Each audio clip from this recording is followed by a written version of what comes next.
welcome back to Navigating Neva. I'm Nicole Fairfield, the founder of Georgia Swim School, Joyful Waters, and Safe Shores, Georgia. And as always, I'm joined with my co-host, Wesley King. Hey, everybody. And tonight's episode is special because we're exploring how fitness and lifestyles connect with aquatics. Joining us is our friend Andy Griffin. Andy Graham. Hi, You're everybody. right. We My love Andy Griffith. apologies. Mayberry We- could be here too, but Andy Graham for the day. Absolutely. Andy, welcome. Thank you, guys. I'm thrilled to be here. This is a great conversation. Our pre-conversation was very enjoyable already. Looking forward to Yes, It absolutely. was. And Andy is a fellow.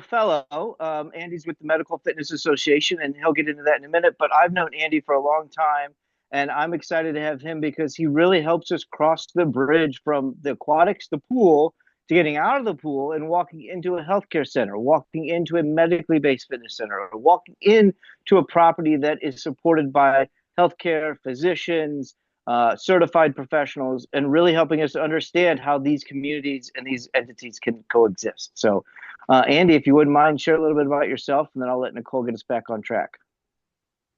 I think you gave the entire introduction of my introduction already. That's perfect. I appreciate that.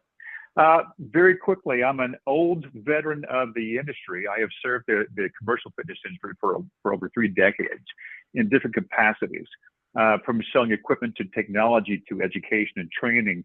But the common denominator, no matter which logo is on my shirt, has always been the MFA.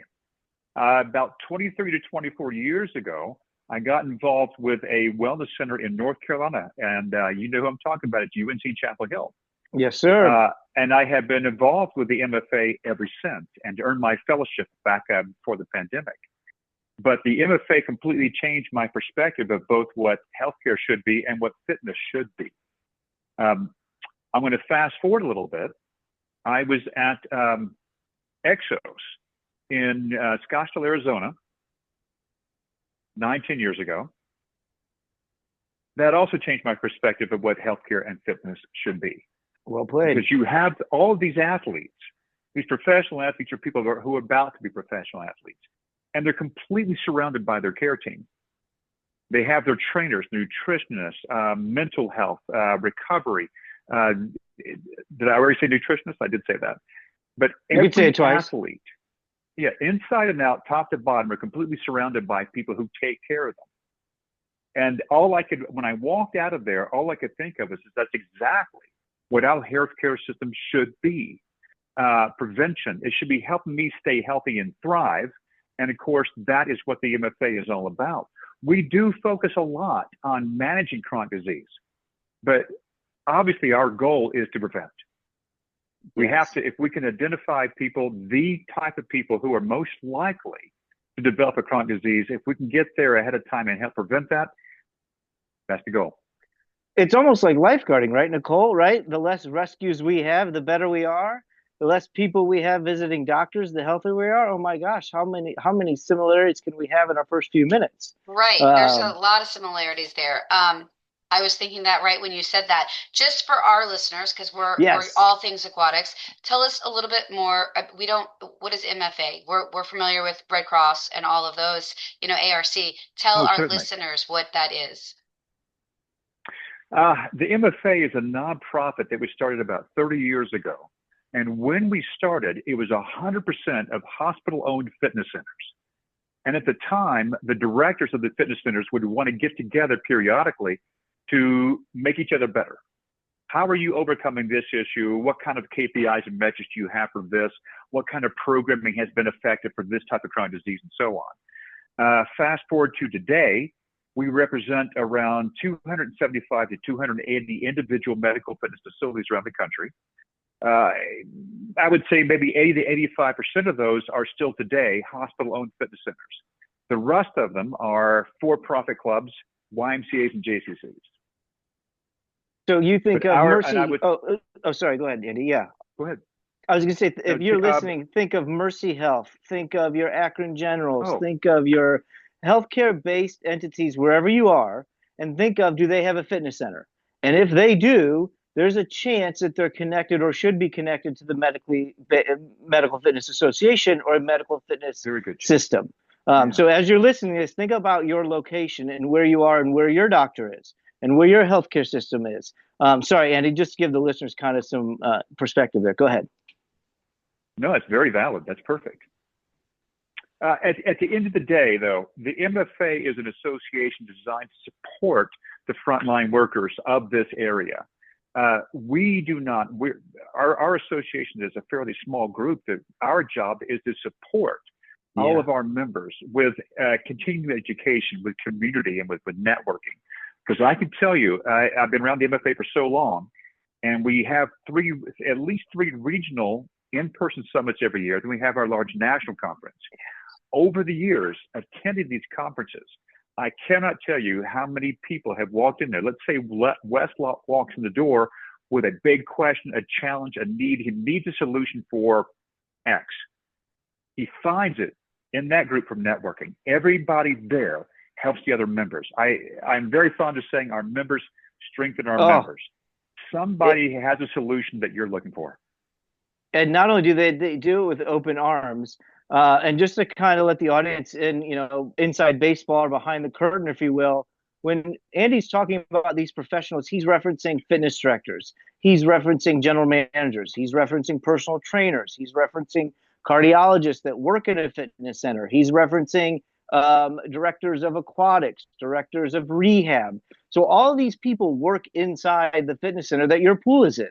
All these people work inside the fitness center that your aquatic facility might be associated with. The great part is now we're bringing or always bringing the pool with it.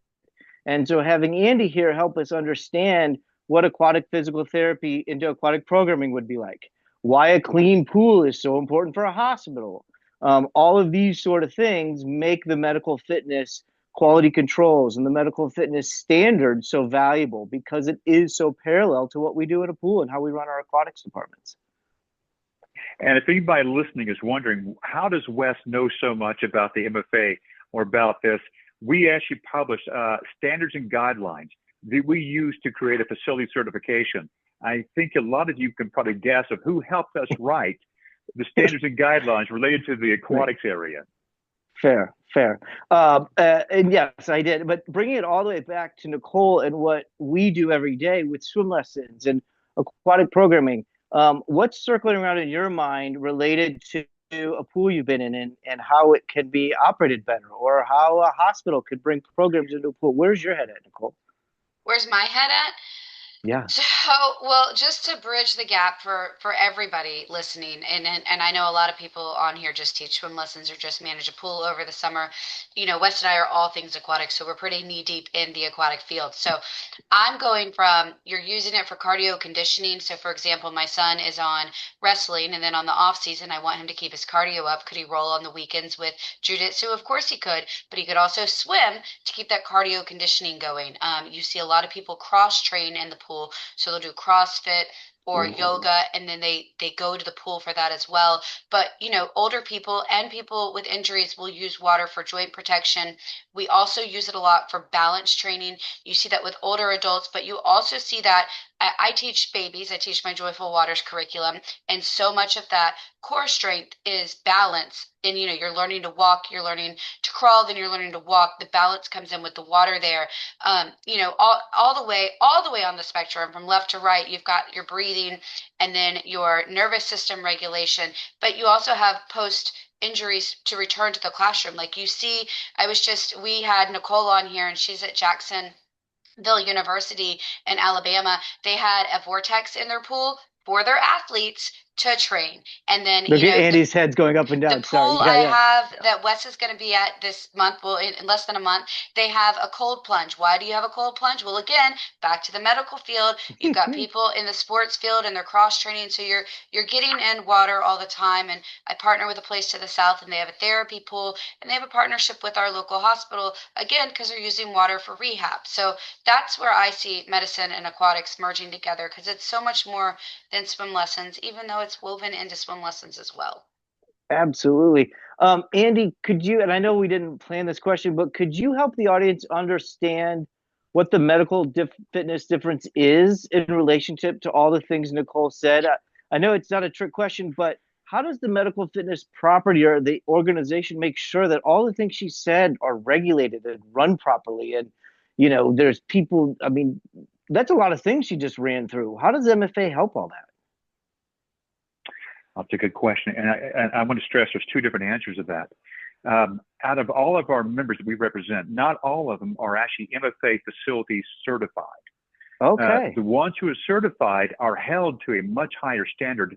I mentioned with our certification, we have 131 different points of standards and guidelines.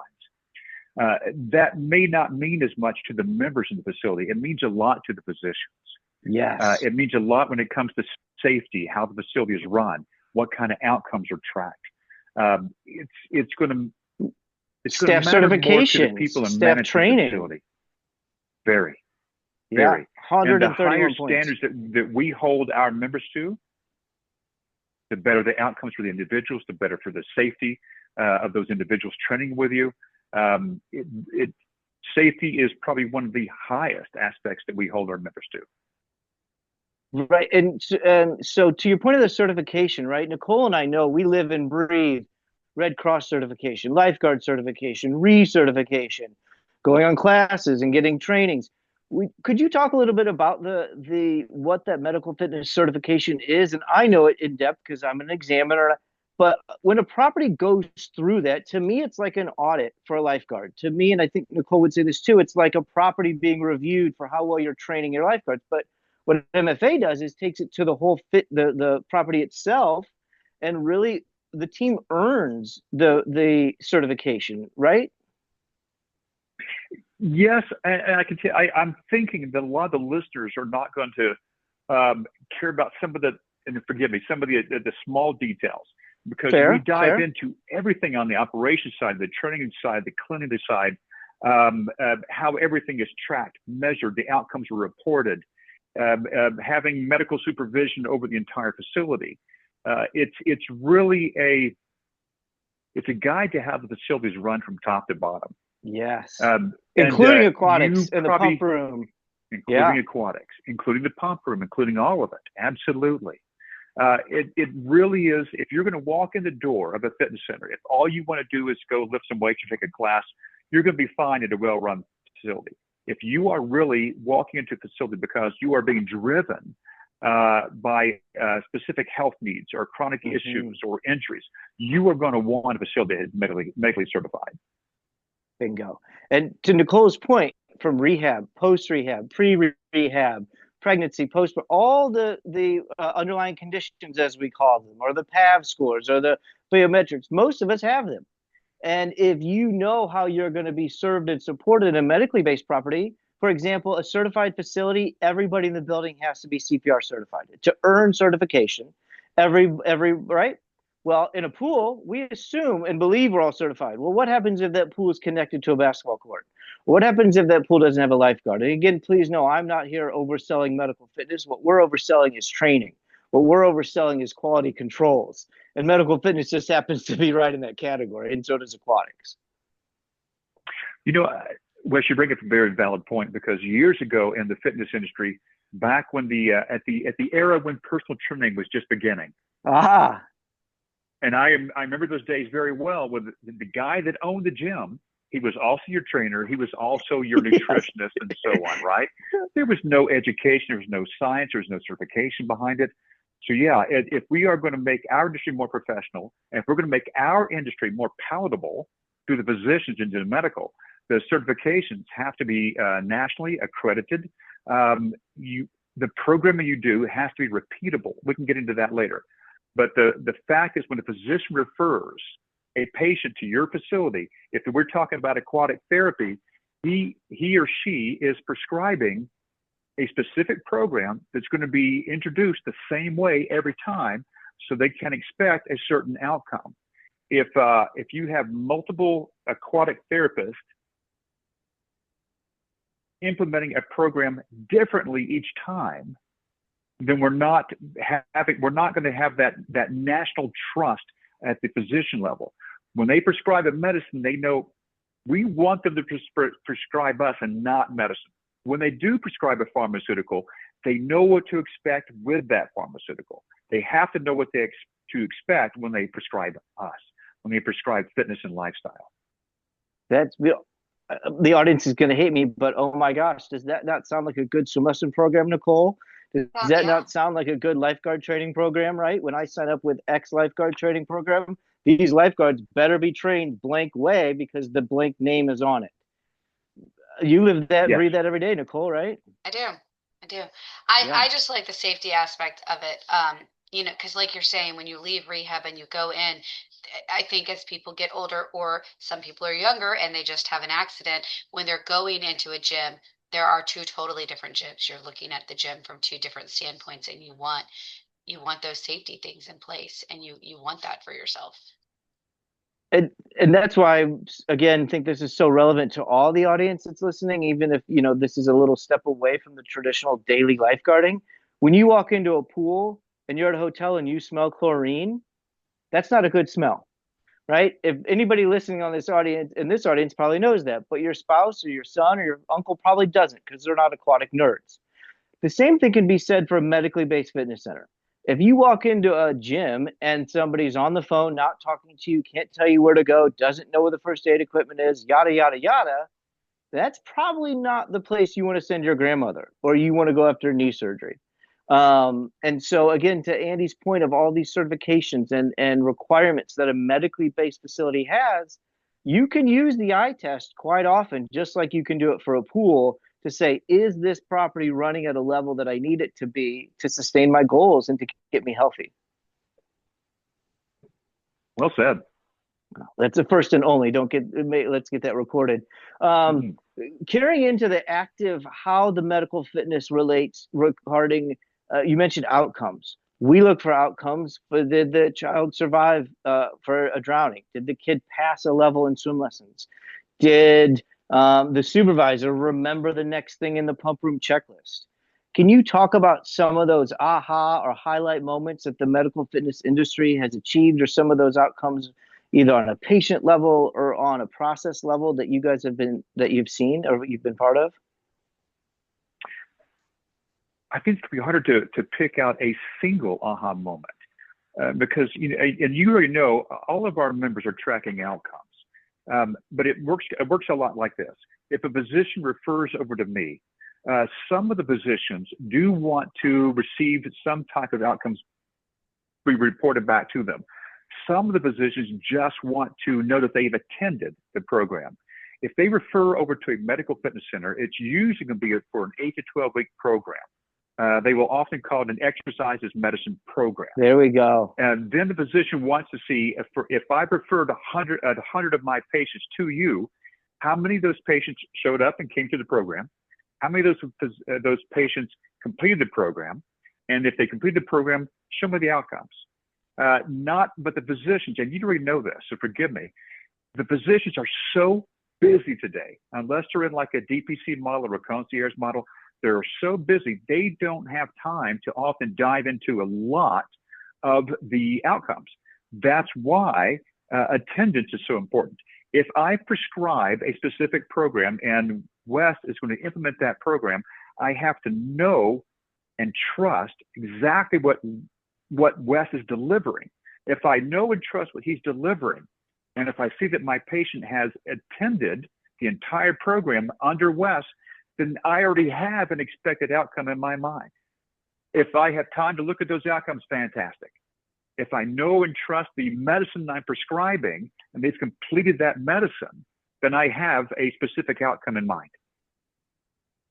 And that could be as easy as, did the patient in this case walk the fitness floor? Did they learn about fitness equipment? Did they learn about exercise? Did they learn about diet? It could be educational, it could be physical, it could be interactive. There's a lot of ways for the outcomes to be measured and for the human to get involved with exercise and activity. They are. But if we are, when I'm thinking of outcomes, I'm thinking everything that you probably are. If there needs to be weight loss, if there is a blood pressure issue, if we're talking diabetes or pre-diabetes, all those things can be tracked. And let's be real for everybody here.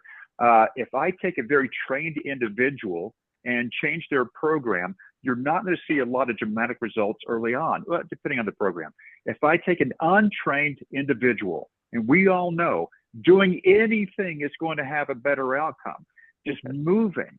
So the goal we all have is to find some way that they like to move, that they will do repeatedly, and they will do consistently. If it's walking, great. If it's in the gym, great. If we can, we know people like the water. We know that. They like to be in the water, and they want that community of people around them. So if that will keep them consistently, help them develop that habit, if they develop the habit, a lot of the outcomes will come. A lot of the outcomes will be there, but they have to consistently be moving, and moving in a way that does not aggravate an injury or create the injury, obviously. So the movement assessment skills from your trainers are extremely important. Almost like evaluating right? Yeah, go ahead, please. Yeah, go ahead. Oh, I was going to say that. I mean, the physical therapist, the whole goal of the physical therapist is to help you move without pain. Your physical therapist, if they're referring over to you, they can tell you what movements are contraindicated based on the injuries, or like you said, the prehab or the rehab. But working closely with your physical therapist is nothing but beneficial for everybody. The better outcomes. Period. Yeah, and to that point, Nicole, don't you teach a lot of water aerobics and a lot of active older adults? Tell us about because this is somewhat new to you, but some of the dialogue and some of the direct, I mean, the idea is, but how do you relate to all this? How do you interpret this? Well, I wish it existed on the aquatic side, first of all. That's all I can say. So maybe he could just open an aquatic wing and we can hop on in. I'm one for standards and rules, so I like it when while you guys were talking, there's not one in my area, there's not one near me, so I was trying to figure out where the closest one was, is what I was doing. But so the biggest thing I can tell you is we had a lady last week, and I don't know if she's listening or not, so I'm not going to tell you who she was, but as I'm sure you guys know, you're dehydrated, you're an older adult, you're in the water, you're working out. She goes to walk out of the pool, she gets a cramp. So we get back in the water, and I'm like, stretch it out, massage it out. But what is the answer? I mean, we all know that the answer was preventative maintenance. If you were properly hydrated or put your magnesium spray on or whatever, you wouldn't be in this predicament right now. And we sat there with her, and then Labor Day was Monday, and our water significantly dropped. We had very windy days, and as you guys know, water temperatures drop with the wind, taking the heat off. And the ladies came in, and they were cold, but they're happy to be there. And I'm like, it's not that cold. It's good for your inflammation. Come on, get in. And I went back, and this is before we got on, or before Wes got on. Andy and I were talking, and I was talking about, well, I think we were all talking about when you like to find new things out. We're curious. And I was like, I wonder what is more beneficial, wearing a swim cap and a neoprene shirt or hydration. Do you know the answer, Andy? I'm going to lean towards hydration. It is. It's hydration. It's hydration, which can't is go wrong with more drinks. It's prevention, and it helps with your circulation, which we all know. And if they're still cold, they can wear the rash guard or whatever you have, and the swim cap. But I always thought you lose so much heat from your head, it's got to be the swim cap. But it's not. And I've always preached all summer, I know you're not thirsty. I know you're in the water. You're still going to sweat. You still need to drink water. And if they're cold, the biggest answer here again is prevention. Just drink your water. You guys are going to laugh at me, but that's medical fitness in a nutshell. Sorry, Andy, go ahead. Like that's. Oh, no, I'm saying this is not MFA related. As a cyclist, as an endurance athlete, hydration is everything. It is. Everything. And it is harder to stay hydrated when it's cold out, because you are not drinking as much. You're just not in the summertime, hot and sweaty, easier. But if you, I do not have the stats on this, but if you are dehydrated, it affects your performance by X percentage over that time, over that year, over that day, that hour. It's a massive difference. Well, and even just like, and I know this is inside baseball, but even like the exertion charts, Andy, and how medically based property the aerobics instructors and fitness instructors are all trained to understand the medical fitness exertion chart, right? The colors and the faces and right. Nicole is doing that naturally because that's who Nicole is, and she can identify if somebody's sweating too much. But what do you do about it? How do you then take the next step? And then to Nicole's point, are you prepared as a property for an emergency? Do your fitness staff know how to help? Do you know how to help them? Do your fitness staff know where the AED is? Do you know where it is upstairs? So again, not going too far down the rabbit hole, but definitely going too far down the rabbit hole is when you see things like that and you're on a pool deck, how do you get help from another department? And can you train them like you're a lifeguard? Can you train to respond in other areas? Somebody passes out a massage table. Somebody gets stuck in a fitness equipment. Somebody passes out in a group X class. How does the team? And so anyway, this is all medical fitness stuff, but it's also all real life stuff that we in aquatics deal with because we're the first responders, because we're the ones that go in an emergency. We are So the there's first just a lot of layers responders. to it. Yeah, yeah. Yeah, Wes, Technically, yeah, yeah. everything you just said to me is not. It is medical fitness, and it's not. Those are the standards and protocols every business has to follow, right?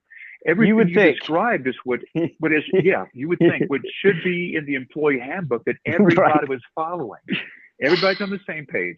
The one thing that I love about the MFA and about our standards and guidelines, and Wes, since you helped us write this section of our guidelines, you know this.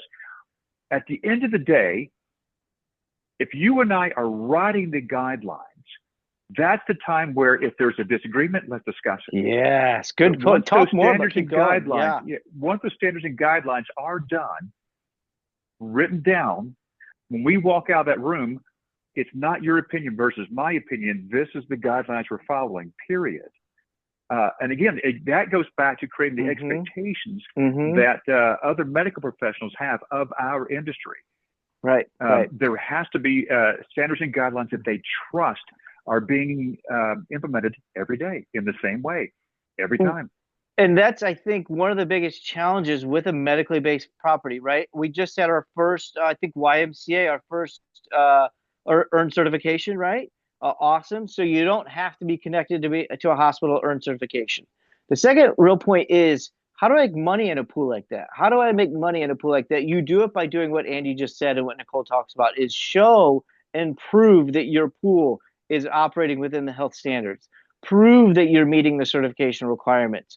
Prove that your governing body is auditing you properly so that when the MFA requirements come in, you can show this pool is operating safely. The doctor can can refer a patient here. The physical therapist can refer a patient here.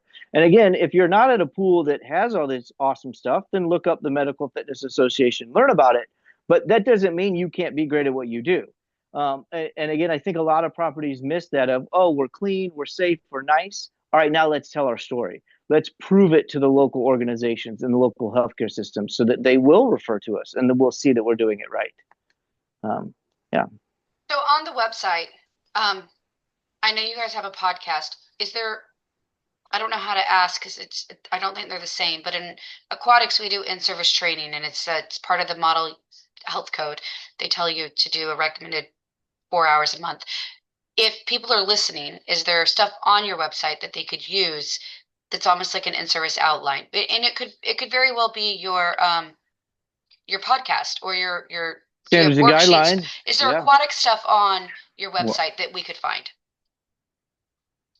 Not on the website. What I would recommend is what Wes said, our standards and guidelines. If any of your, which is on the website, if anybody's right? listening to this, yeah. Well, or sorry, go ahead. The entire thing. Got it. I can send. We can. If anybody really wants to see that, if they want to dive in and see the standards and guidelines that a typical medical fitness facility is held to, what standards, let me know. I'm happy to forward that over to them. If you, or Wes, I can send it to you on the podcast. Yes, I was going to say, when I put you on the podcast, we can put it on our tab where if they go to your name or our page, they can see that. That way it's already here with us instead of going to look for it. And they can make some, because again, it's very easy to say it's a lot like aquatics, but we have opening checklists in our pump room. We have closing checklists. We have our health inspections. Yeah. And if you put all that in a big bag and shake it up, that is a part of what the medical fitness system does. And they do it for the fitness, they do it for massage, we do it for childcare, we do it for the hospital, and for the pool. And so to Nicole's point, it really is a great baseline to say, am I operating safely? Am I meeting my requirements locally? X, Y, and Z. And it really, I think, helps any property understand how to operate safely, but then to carry it forward to say, do the doctors in my community even know my pool exists? Do physical therapists even know we have a pool? Are there, and again, there's a lot of layers to this, but it starts with operating safely. It starts with understanding how to present yourself as an excellent and efficient aquatic operation for sure. So Love are the that, Wes. facilities And I would tell paying you, annually? Oh, yes, not for the certification. They pay for the certification, then they don't pay anything until they have to recertify. Um, I mean, there's a small annual fee once they become certified. They do, if they're joining the MFA as a membership, a facility does pay a yeah. fee to have a facility membership. But that's separate from being the facility itself being certified. Absolutely. Two completely separate things. We have a lot of member facilities There we that go. are all owned by hospitals um, that are probably already fulfilling a lot of the standards and guidelines on their own because they are owned by a healthcare system. I can tell you that if you are not owned by a healthcare system and you want to be taken seriously by the medical association or the medical field, then our certification is that standard. It's that badge of trust. It's that the certification is the game changer for you as you're developing relationships with local medical professionals. Absolutely. And I'll go one step further. We think of medical professionals as a white coat. I'll think of them as a fireman's cap. I'll think of them as a first responder because one of the requirements is, do you have a written local policy with your local emergency response system? Can you on paper prove that your fire department, your local EMS can get to your front door, can get to your pool, can get to your pump room, can get to anything? And so again, we always say we work with our aquatics. We'll tell people we work with our fire team, we work with our police, but is it in writing? Do we practice it? Can you live and breathe by it? And if you can, then you're on the verge of medically based. And if you can't, not verge, maybe verge is the wrong word, but you're inching your way towards. If you can't, then you should revisit how you run your pool anyway. But those are the type of things, to Andy's point of getting involved with your local community. It's not just white coats. It's not just physical therapy. It's emergency response. It's local service providers that are installing equipment and installing chemicals properly, right? Electrical cords. I mean, it is, a rabbit hole. But the point is if you run a pool, you're already doing this type of work mentally, right? Are my chemicals plugged in? Is my light switch turned off? Is my gate locked, right? That's the mindset of a medically based operation. So Wes, just to what you're saying right now reminds me. I'm just going to say that everybody that I know in the MFA that came from an aquatic background, and Wes, I think you know Jeff Duran up in Virginia. Yes, sir. Oh, yeah. Every single one of them, they are so proud of their pump room. Oh my Yes. gosh, I mean, ecstatic. Hey, it's a badge of honor, buddy. We start talking about working with the healthcare system. One thing that is changing is you've got a group called the American College of Lifestyle Medicine. And these are not fitness professionals, these are medical professionals, and they're 14,000 strong. What is interesting, not interesting, what I would recommend is an ACLM board certified physician is probably more likely to refer a patient to you for a lifestyle intervention. For aquatic therapy, for nutrition, for training, for everything else. If you will just go onto the ACLM website and look at the 6 pillars of lifestyle medicine, this is what we've wanted to see in the fitness industry for the last couple of decades. Search for whoever in your area is a board certified lifestyle physician and make a relationship with them. Get in front of them. That's tangible. Show them who you are.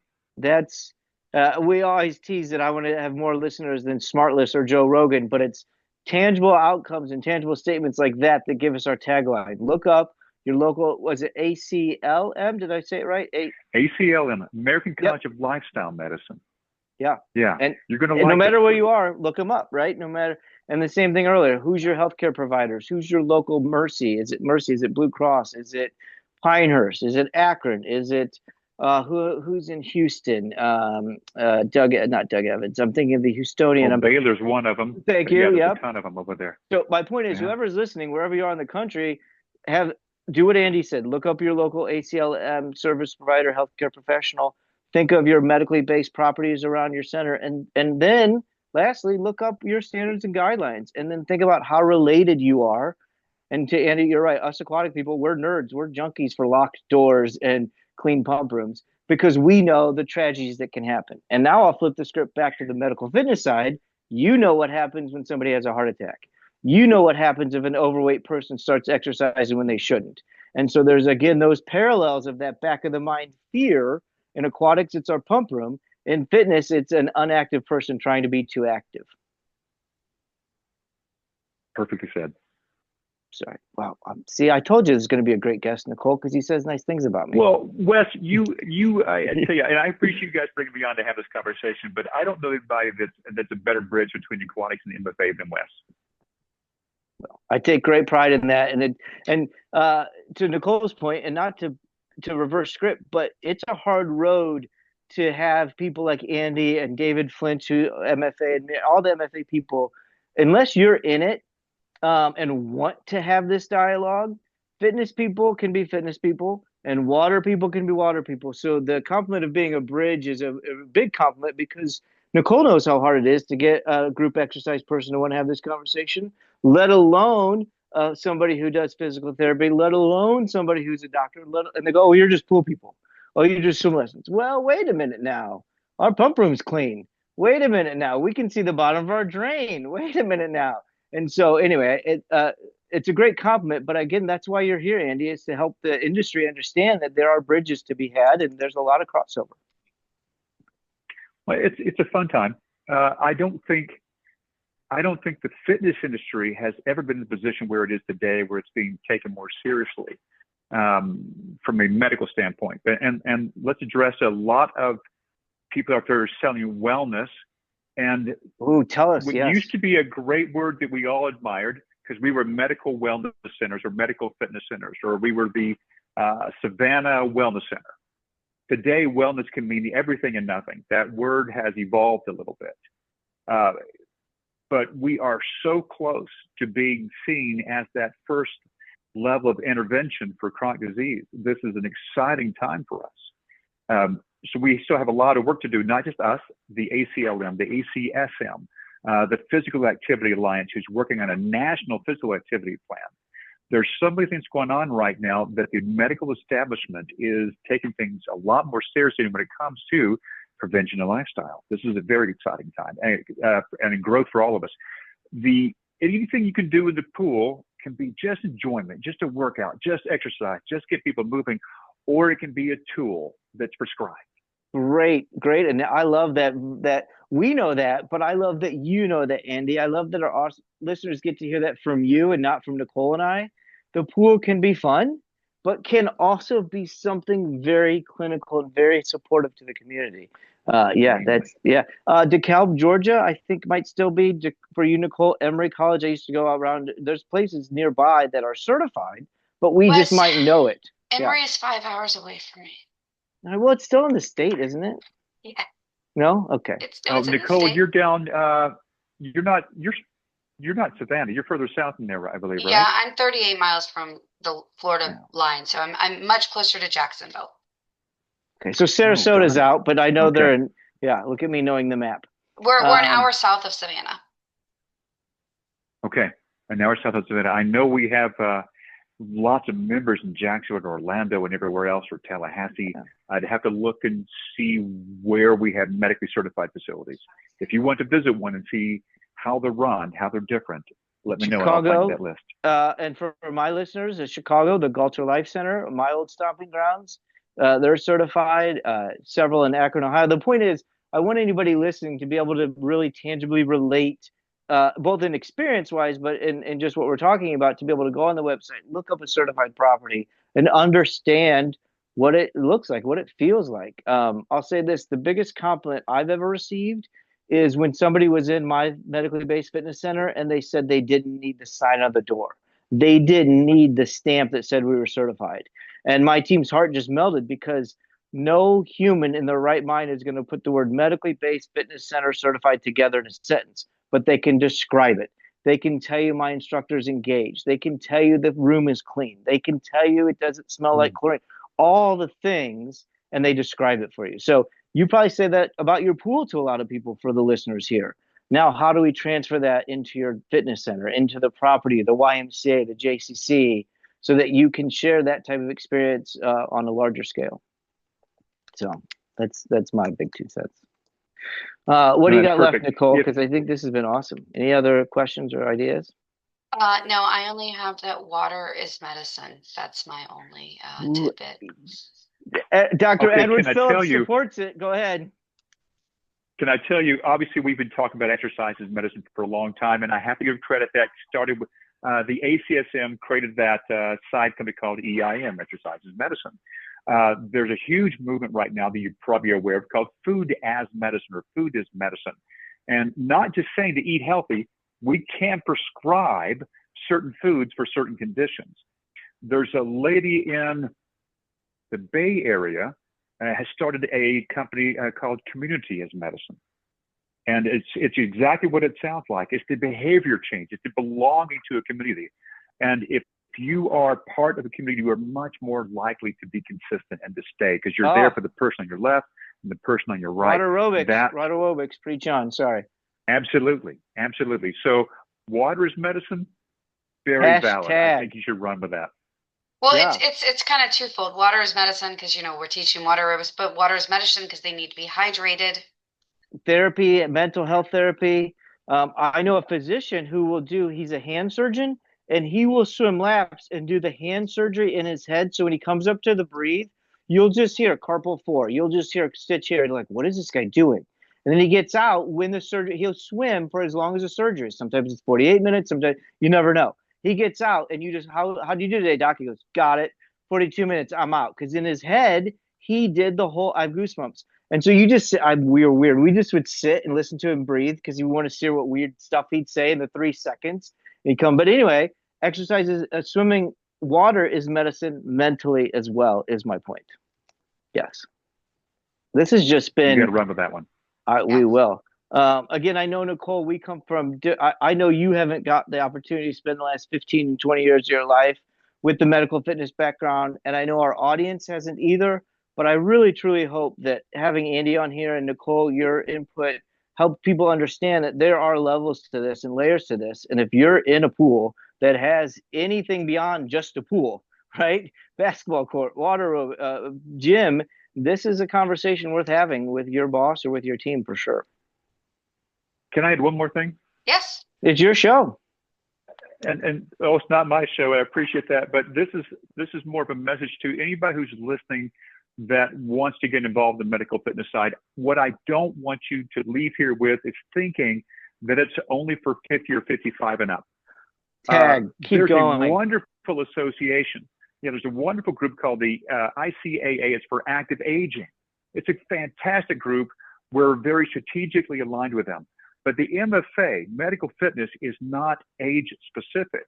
There is a tremendous, and I want any of your listeners to hear this, tremendous need right now for people in their 20s.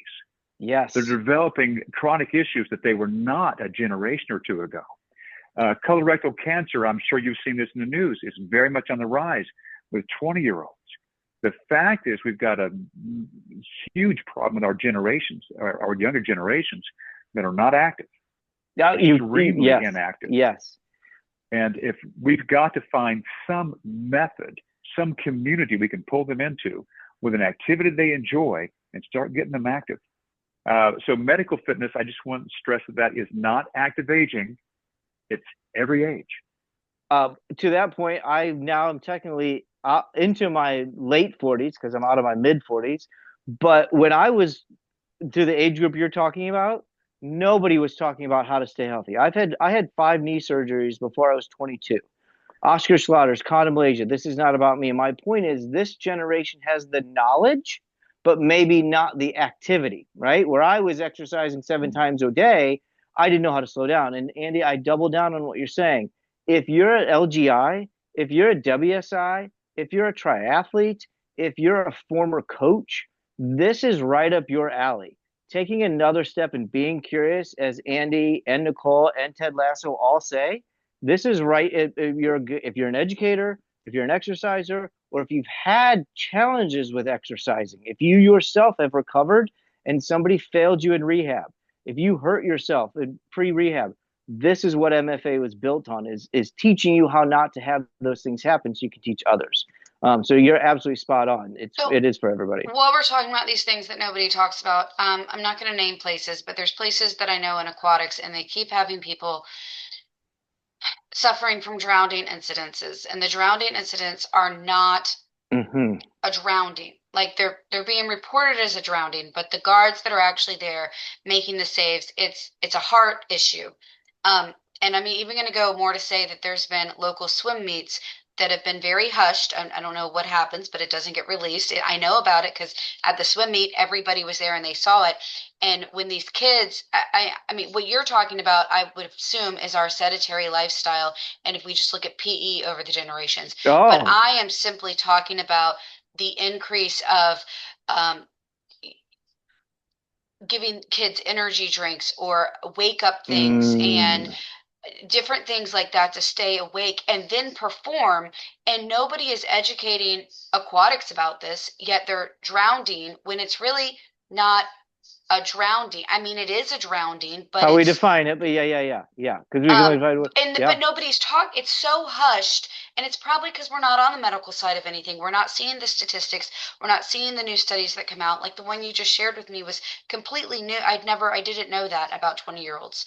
yeah. But do you know anything about that increase with heart issues in young? I mean, these are the girl I think was like 8 or 11. Like this was a young girl. The other ones are young teenager. Well, I mean, like 17 to 24 age is what I'm talking about. But they've now passed away, and it wasn't a drowning. I am horrified and very sorry to hear that. I know Wes introduced me to a group of people that were the drowning prevention group that you introduced us to, Wes. Oh, yeah. I Underwater, had no Brent Jackson, idea. underwater hypoxia.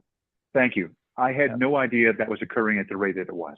We all know there's drownings, but at when people are exercising excessively, and Nicole, I am sure that if they are, we know that Monster drinks, and I'm not going to pick on any. I'm going to say blank energy Fair. drink. Wow, those can be excessive and excessively dangerous. We know that. So yeah, I would if I can do this, I would love to plug the MFA. I would love to encourage any of your listeners to come to any of our live in-person events. Oh, the regionals. Come and Yeah. see what we're about. Whether you want to be a member of the MFA or whether you ever need to be part of a certified facility, that's a different question. But come and meet us, see who we are, what we're talking about, talk to our members. There is no greater value at the MFA than speaking with our other members. Your It's a peers family. are It's a family. fantastic. Yeah. Yeah. But the other association I would plug right now, based on what you were saying, would be the ACLM. Look at the 6 pillars of lifestyle medicine, and really getting back to what our grandparents did, getting rid of all the artificial things in our foods, the additional stresses, everything else. But I won't go into that. Different time. The game I used to play when I was at properties was look for the zip scars, right? The gentlemen that have the scar up and down their chest. And I would Yes. play look because they've already had a heart attack. It's hot out. They're probably not drinking a lot. And so we would just go up, and the gentleman didn't know why we're giving them free water, but I knew why. And so we would literally have the game. And so this is a takeaway for your audience. If you're not looking for zip scars on the old men, look for them.